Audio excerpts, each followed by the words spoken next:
Bismillahirrahmanirrahim.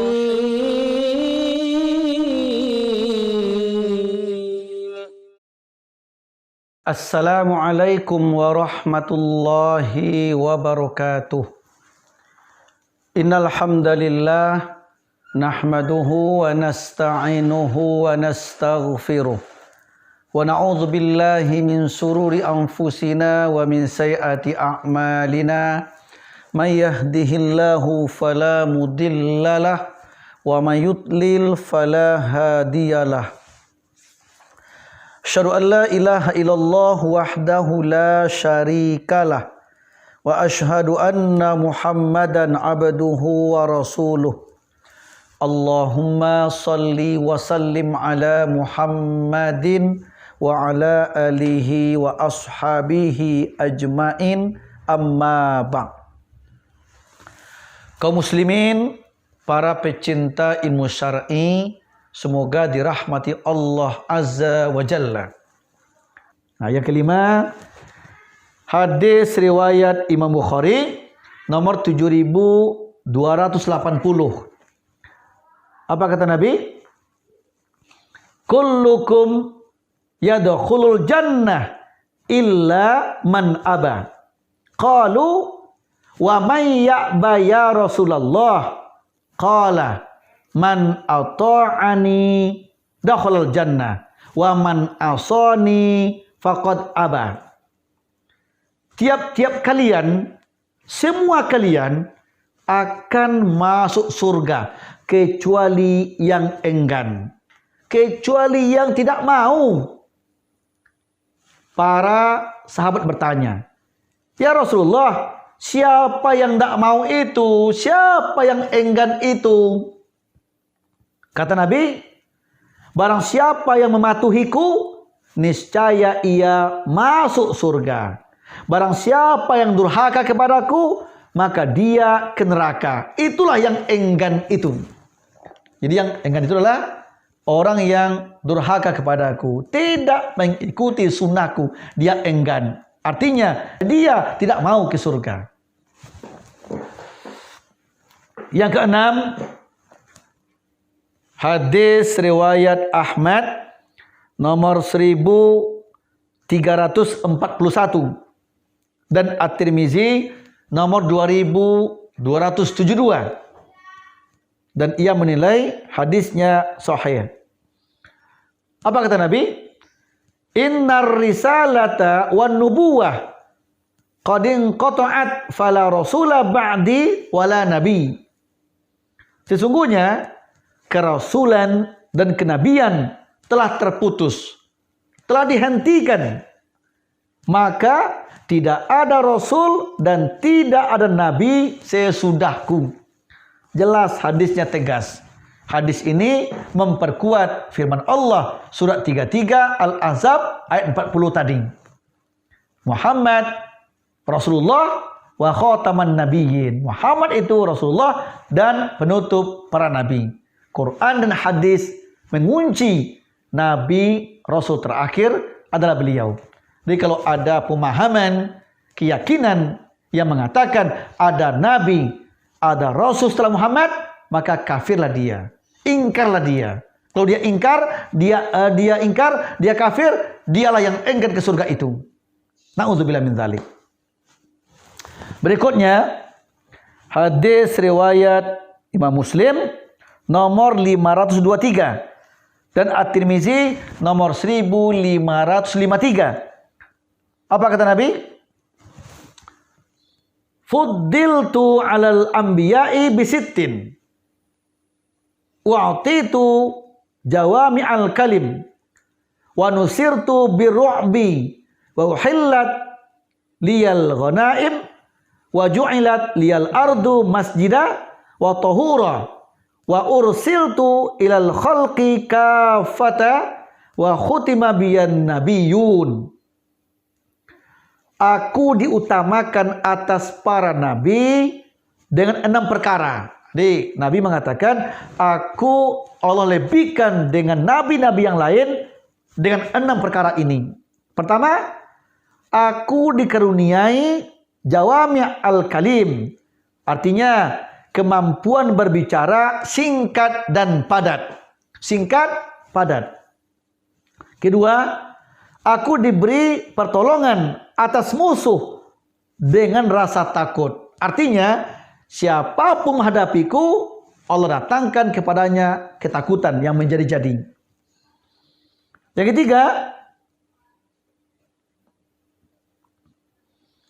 dihalalkan bagiku harta rampasan perang. Jadi ketika perang agama terjadi, maka yang didapatkan oleh kaum muslimin waktu perang itu berupa harta benda, itu namanya ghanimah, harta rampasan perang. Dan Allah halalkan untuk beliau. Halal untuk beliau. Ini kelebihan beliau dibandingkan nabi sebelumnya. Berikutnya,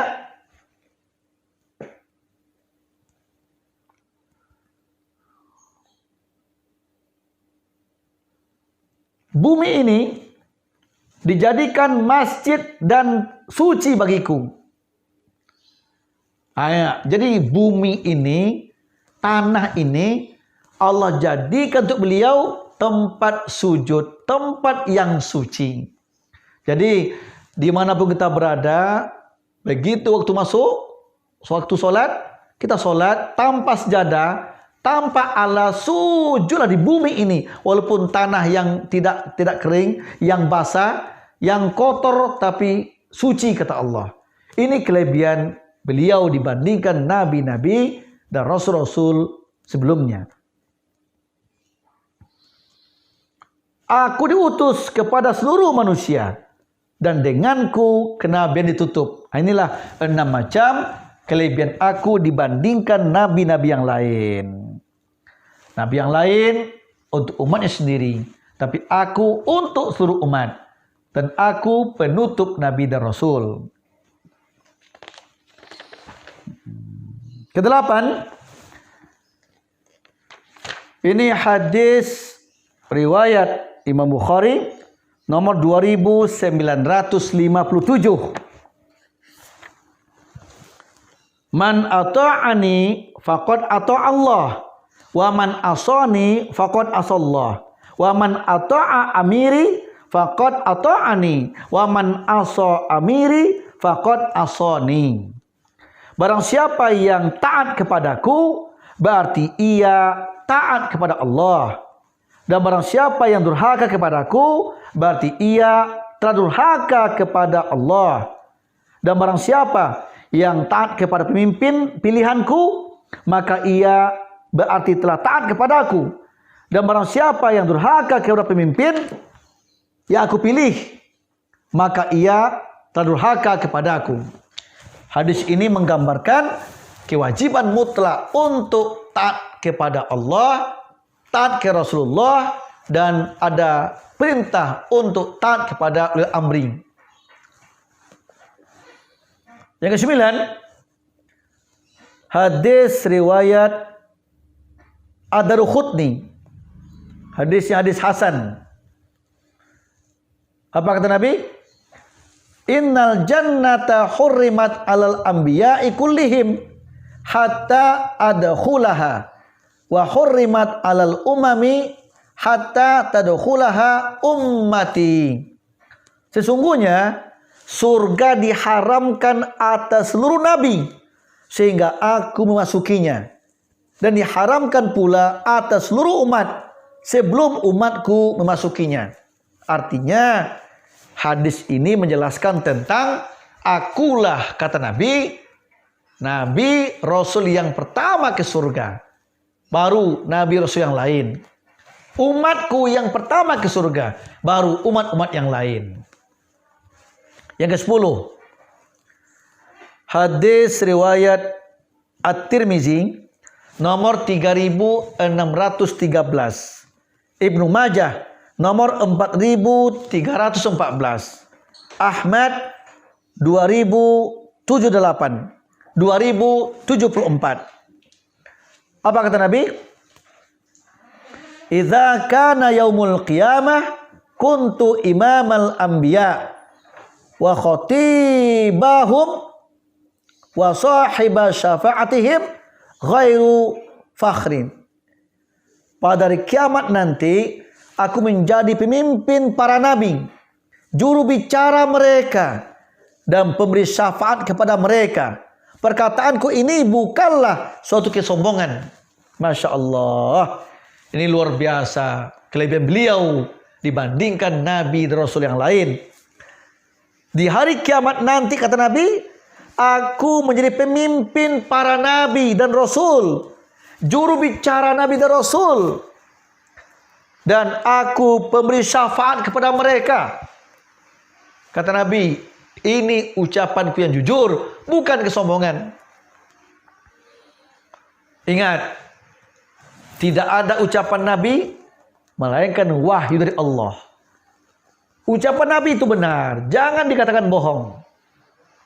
Ucapan Nabi wahyu Allah yang wajib kita imani. Yang ke-11, hadis riwayat Imam Muslim nomor 2278. Apa kata Nabi?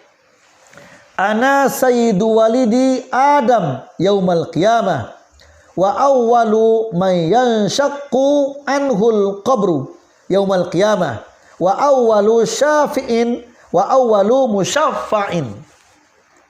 Aku adalah pemimpin anak cucu Adam. Aku pemimpin manusia, kata Nabi, pada hari kiamat nanti.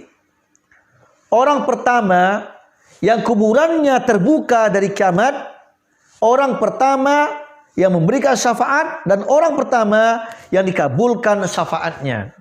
Nah, ini informasi Nabi dalam hadis-hadis yang sahih dan sedikit hadis yang hasan tentang keutamaan beliau.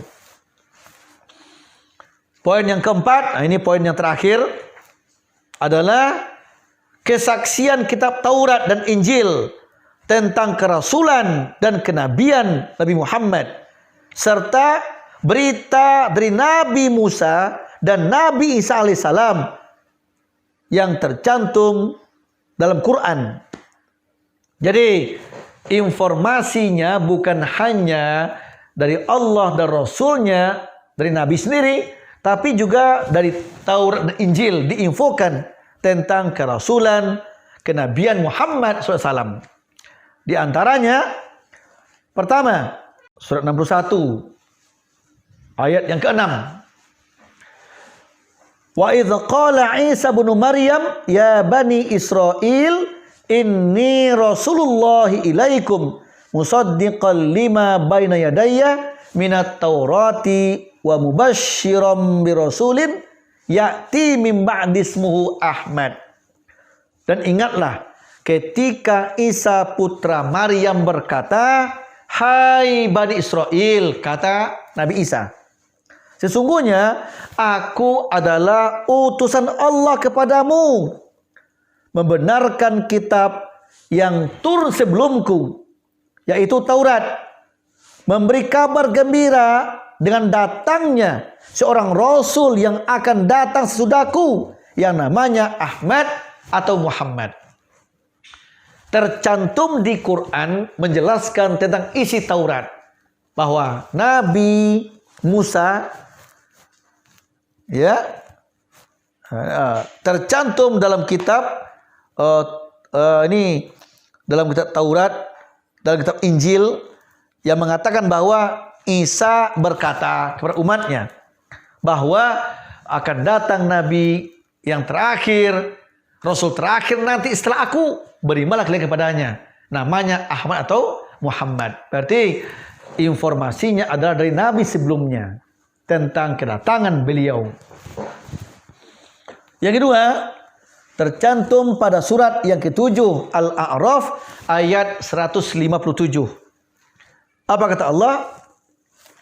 Alladzina yattabi'una ar-rasulan nabiyyal ummiyya alladzi yajidunahu maktuban indahum fit Taurah wal Injil ya'muruhum bil ma'ruf wa yanhahum 'anil munkar wa yuhillu lahumut thayyibat wa yuharrimu 'alaihimul khaba'ith. yaitu orang-orang yang mengikuti Rasul, seorang nabi yang ummi atau buta huruf, yang namanya mereka temukan tertulis dalam kitab Taurat dan Injil yang ada di sisi mereka, yang menyuruh mereka mengerjakan yang ma'ruf dan melarang mereka dari mengerjakan yang mungkar, serta menghalalkan bagi mereka segala yang baik dan mengharamkan bagi mereka segala yang buruk. Kaum muslimin wal muslimat, semoga diberikan rahmat oleh Allah Tabaraka wa Ta'ala. Inilah 4 poin yang kita bahas terkait dengan beriman kepada Nabi Muhammad SAW sebagai Rasulullah SAW. Poin pertama tadi, kesaksian Allah, kesaksian para malaikat tentang kerasulan Nabi Muhammad SAW dan bahwa dia menerima wahyu dari Allah. Poin kedua, informasi Allah mengenai keuniversalan beliau, Nabi terakhir yang wajib taat dan patuh kita kepadanya serta mencintainya. Poin ketiga, tentang berita dari Rasulullah sendiri, tentang dirinya dan tentang kenabian dirinya, Nabi yang terakhir.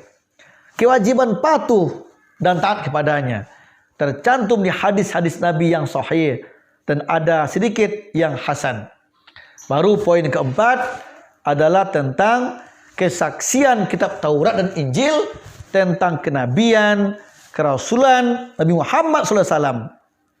Ya, nah inilah 4 dalil. Nanti insyaAllah kita lanjutkan ini agak panjang kajiannya. Bukan hanya 4 ini saja, bahkan kita buka di kitab Injil yang ada sekarang ini, ya, yang tentunya dulunya benar adanya, kemudian dirubah oleh para pendetanya, oleh para tokoh-tokohnya, sehingga banyak kebenaran yang tertutupi.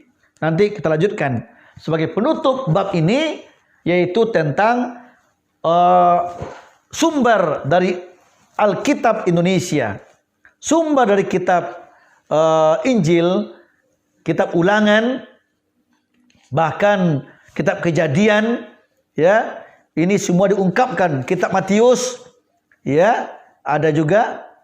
Nanti ada terkait dengan kitab Injil Yohanes juga, banyak ini. Ini nanti sebagai bandingan kita.